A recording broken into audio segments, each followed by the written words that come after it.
Wow, another video already. Can't. Great. Happy Halloween, everyone. Um, Hope you guys are all ready for a great night of costumes, parties, and candy, which in reverse order are my three favorite things outside of sex, summertime, any type of media, Candy Crush, and writing, I guess. Although it was my major, so it doesn't really count. So, while you're all off giving candy to small children from your porch, anywhere else, and that's, a felony, or you're just trying to get freaky with some girl dressed like a slutty Katniss Everdeen, I will be at work, just standing in front of that fryer, watching my dreams and aspirations tumble into a boiling vat of underachievement. Gotta love the holidays. So, if any of you need a really quick Halloween costume, I do have an idea for the overweight gentleman watching this. Just dress in all gray, maybe have a chain hanging off of you, and go as Miley Cyrus's Wrecking Ball. Just walk into the party tonight and announce that you need a naked girl on top of you. That's like a 92% chance that you are getting laid tonight. I can't be held responsible for the other 8%, though. That's on you. So, in the spirit of the holiday that I'm not celebrating this year, I've come here to talk to you about something that I am scared of. On December 19th of this year, I'll be performing stand-up comedy at Dr. Grin's in Grand Rapids. I'm afraid of everyone. Now, just to be clear, I'm going to be performing 3 minutes of material at an open mic. No one asked me to be there. I'm not opening for anyone. It's not like it became an overnight sensation and just failed to inform everyone. But still, this is a huge deal for me. I haven't done stand-up comedy in close to 2 years, and I'm very excited to get any stage time at all. This is also one of the worst things I could possibly do to myself. Maybe I should explain. Going up on stage and doing anything terrifies me. I don't know how it is for other people, but getting up in front of an audience and doing a performance kind of makes me really want to throw up. This here, though, this is different. This is a very one-sided way of entertaining. I shoot these videos early on in the week, I edit them, and I send them out. I don't know if you laugh or entertained. I don't get comments. I don't really get feedback. I know that these videos bounce around between just the 10 and 12 of my friends who just need a quick video while they're waiting for their episode of Parks and Rec to buffer on Netflix. So I don't really know what the response is ever. I send them out and I imagine what I would like for you to feel. But that doesn't really mean that that's how it is. It doesn't really work the same way when you're performing live. I mean, you know how the audience is feeling every second. I mean, under the spotlight, you can't really see anyone's face, but you can feel that very palpable vibe. I mean, you can feel the failure just crushing your rib cage, and you can feel the success lifting you up off of your feet just based on this communal sense of how the show is going. See, I write jokes a lot. And I perform them in front of my Stairway to Heaven poster. I perform them in the shower. I perform them while I'm walking to work. And people tend to stare when I'm talking to myself. But the point is that I essentially just exhaust these jokes to the point where I don't find them funny anymore. I work on them and I craft them so much that by the time I get on the stage, every pun, every turn of phrase just feels completely devoid of any semblance of wit. So I don't know if anything that I'm doing at that point is funny. And I can't perform these to people beforehand like a trial run. That's essentially what these open mics are. I don't feel comfortable experimenting with, crafting jokes in front of other people who are wanting to be there to be entertained. I barely feel comfortable experimenting with myself. Fun fact, though, turns out that I can eat 3 frozen pizzas in a single day. So that's what's happening in the lab. One of my problems is that if you're in a band and you perform a song that was previously recorded by someone else, that's called a cover song. But you can't really do cover jokes in your comedy set.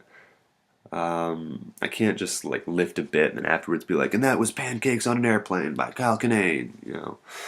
Everything needs to be 100% from up here. So if you disappoint, it's either because you didn't accurately portray your thoughts in a humorous or effective manner, or it's that the focus group of society present at your untimely bombing hate what's going on in your headspace even more than you do.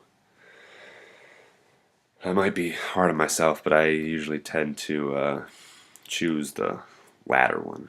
And sadly, I have no real guidance before I go up on stage. I mean, I emailed the guy, and I've met him before. He's a very nice guy. But he emailed me back and said, "You get 3 minutes, try not to fuck up." That's all he said. Like, what am I supposed to do with that? I don't know. Try not to fuck up is essentially saying, like, I know you're going to crash and burn. We all know, but just try to not make it so excruciating. Right? Maybe those are two different sentences. I don't know. What it all boils down to is that I'm scared. I'm terrified that I'm going to be scorned by strangers who just wanted a few jokes from the lanky kid on stage. I'm also scared that I'm going to disappoint anyone that I do know who decides to show up because they just didn't have anything else going on this upcoming Thursday night. Really? 4 jokes in a row about your vinyl collection? Really? You just had to try the snowflake joke again? Fuck you! You're kicked out of the house. I'm scared of getting heckled. There's going to be this drunk asshole in the audience who wants me to tell a knock-knock joke in the middle of my set about Japanese porn. It's probably not going to make it into the actual 3-minute cut, don't worry. But I'm just not that clever. I can't think that well on my feet to respond to the random shoutings of a dude who just interrupted my flow. Does that make me a bad comedian? The fact that I have to meticulously plan out every beat beforehand? Probably, but I don't really know what to do about dick holes in the audience. My problem is that I am just not funny enough to be a comic, but I'm too fucked up to be a motivational speaker. The simple solution would be just to not do it. If I go through so much anguish and anxiety, why even go up on stage at all? I mean, just why go through all of these insane bouts of doubting myself, my ability to entertain? It's because there's a small part of me that thinks that this could go well. I have this tiny voice inside my head, almost drowned out by the rest of the incessant naysaying, saying, hey, you could do this. If this goes well, they could give you more time and more opportunities. And then the cycle starts all over again, and it sounds very masochistic, and it is. I can't hide that. I know by the time I get to the night before I perform, I am just going to be this mess of a human being, just barely able to put sentences together, just walking around, yelling at everyone, I filled 3 notebooks today. I'd be like the guy from Seven, just scribbling these insane ramblings without the murdering of people and all of the biblical references. But when it goes well and people are laughing, the feeling is indescribable. Because while I want to say that I'm just doing this for myself, I'm also doing it for just the genuine kudos of other people. I want to do this for them too. It's a wonderful thing to make your group of friends laugh at a joke that you made up. But to have this control over an entire audience and make them feel good based on all of this nonsense sloshing around in your noggin, that's a feeling that I know that I want to chase. And it's this just rush of adrenaline. And maybe other people feel the same way, doing things that they're passionate about, like doing taxes or hiding razor blades in apples. So we'll see how this goes. If I seem distracted over the next month and a half, it's just because I have this 3-minute block that's going to be taking up a lot of space in my head.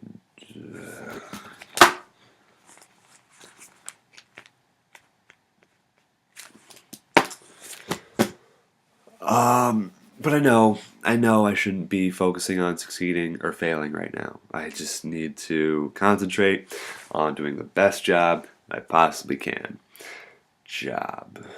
I am late for work. Happy Halloween.